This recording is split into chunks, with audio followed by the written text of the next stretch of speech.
What's good, y'all? I'm back here out here on the grind again, and the joint with Unk and Tendernism got worse, and this to me is a demonstration of what a truly evil person looks like.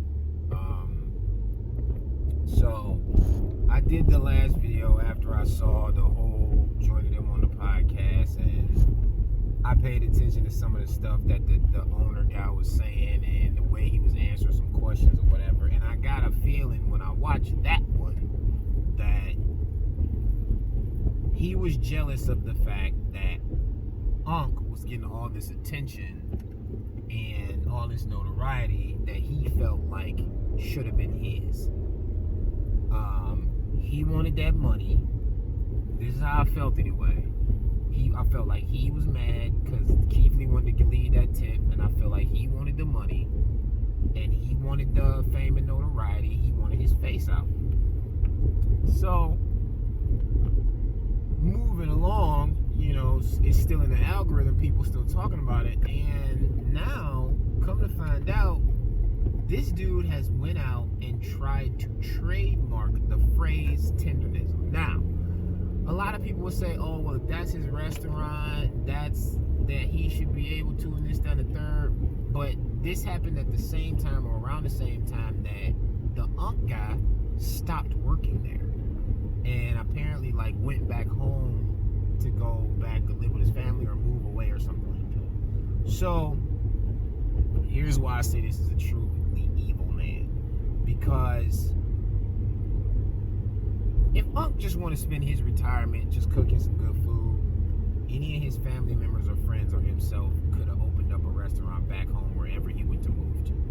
And we all know that if he did that, knowing that his face brings numbers, then he could simply start posting and draw business to his new place.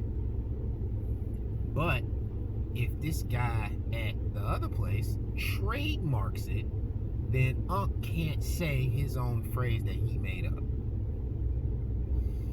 More often than that, if Unk got younger family that's tech savvy and understand, you know, marketing and stuff like that, he could have came home, they could have made him shirts and marketed some stuff or whatever and put his face on some stuff, and that could have been a nice little cushy retirement source of passive income just because of the fact that he was internet famous.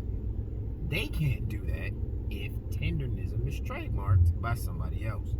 So, you know, this owner dude, he's gonna fail.